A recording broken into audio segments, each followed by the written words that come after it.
దండం పెడతా నువ్వు ఊరికే నా ముఖం చూడకు నా దగ్గర ఏం బెల్లం గట్ట లేదు నేను కళ్ళు మూసుకొని మంత్రం చదువుతా బిడ్డ నువ్వు లేచి ధైర్యంగా తాలి రాదు బిడ్డ పెళ్ళారా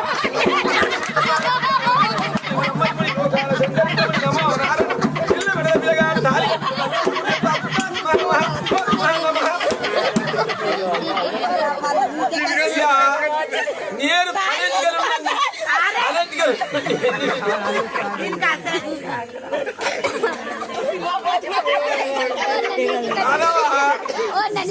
నేను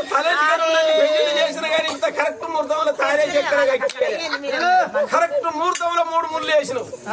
నీకు నొయ్యి ఉండదు పంచాది ఉండదు ఇంత పెళ్లి కాగానే అట్లా కాను పైసలు ఏటికి 2 అచ్చేటికి 3 ఇక మీరు అనుకుంటా బావుడేవో ఇక మీ అమ్మ మరి అమ్మ సంబరం చూడు మీరు అన్నల్లో పట్టుకొని ఆకిట్లా ఆటే అటగదుడు మరి ఎట్టనవుతా